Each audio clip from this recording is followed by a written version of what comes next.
duba da yanayin da ake ciki a yanzu kusan duk abin da ake bukata bai wuce abincin ba. Wannan dalilin ya saka na ce bara na ringa amfani da wasu kuɗi kalilan na sarrafa su ya wadata ga mutane da yawa. Wannan dalilin ne ya saka na fara yin abinci. Na fara yin wannan abincin ƙasa da wata 3 nake rabawa jama'a. A yanzu ina samun kuɗi daga wajen al'umma, yayin da mutane suke ganin abubuwan da nake yi sai suke kira na suke cewa da Allah suna da sha'awar su bani kuɗi a dinga yi. To yanzu dai daga kuɗin da al'umma suke bani nake amfani nake yin abinci nake raba al'umma. Dalilin da yasa nake saka a social media saboda in ƙara wa sauran mutane ƙarfin gwiwa kuma in koya wa mutane su ma su dinga yi. To wannan dalilin ne yasa nake sakawa a social media saboda wasu mutanen da dama ba ma su san yaya za su yi abun ba. Suna ganin cewa sai suna da kuɗi da yawa. To shi yasa nake nuna mutane cewa ba fa sai da kuɗi da yawa ba za a iya yi.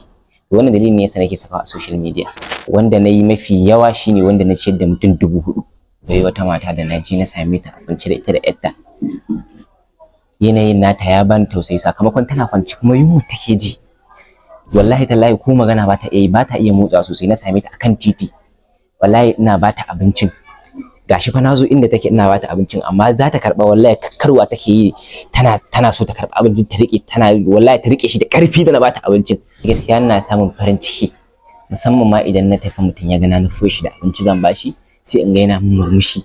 To ni kaina tun kan in je sai in dinga jin wani daɗi haka a raina, ina jin daɗi da ƙarfin gwiwa.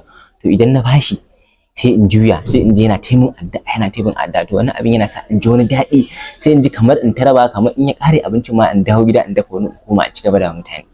Ina so insha Allah idan Allah ya bani dama kullum ta Allah mu gina hanyar da zamu dinga dafa abinci akalla na mutum 5000 zuwa mutum 10000 ana raba mabukata lungu da sako.